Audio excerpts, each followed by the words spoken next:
ទឹកដីយើងតែមួយជួយគ្នារក្សាទុកចម្រាញ់យកអ្នកក្លាហានឈោកាងជាមលុបការពារទិសតំបន់ការពារម្ដាយលពុកការពារនៅមាតុភូមិជាតិសាសន៍ឲ្យបានសុខ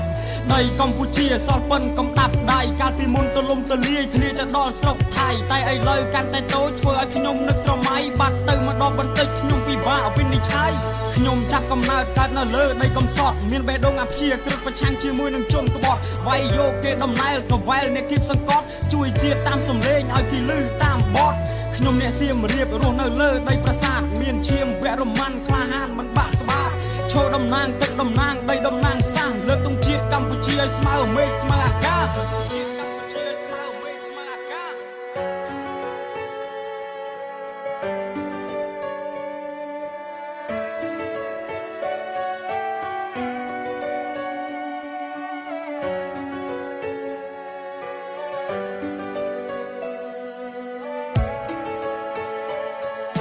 យើងបោះអស់ដីគ្មានអ្វីនៅទៀតទេកុំរវល់តែផឹកស៊ីប្រយ័ត្នផែនទីនៅលើគេ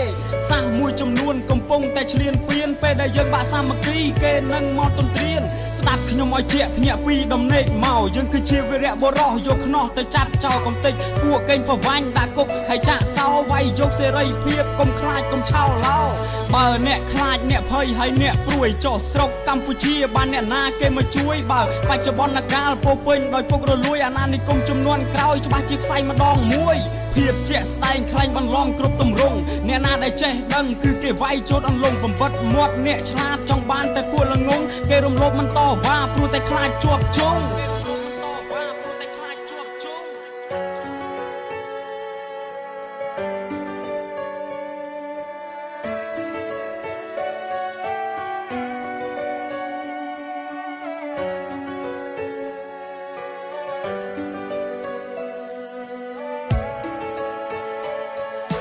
យុវនារីហើយនឹងយុវជន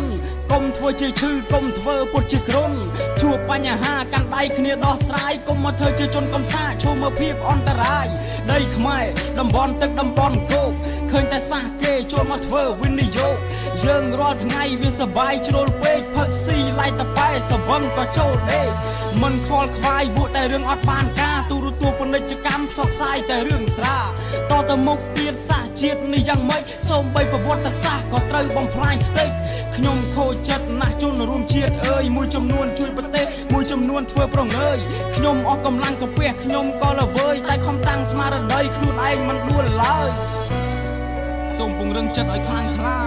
ឈរលើវិស័យមួយដែលមានភាពក្លាហាននិងតាំងស្មារតីរបស់អ្នកប្រឈមមុខនឹងឧបសគ្គគ្រប់បែបយ៉ាង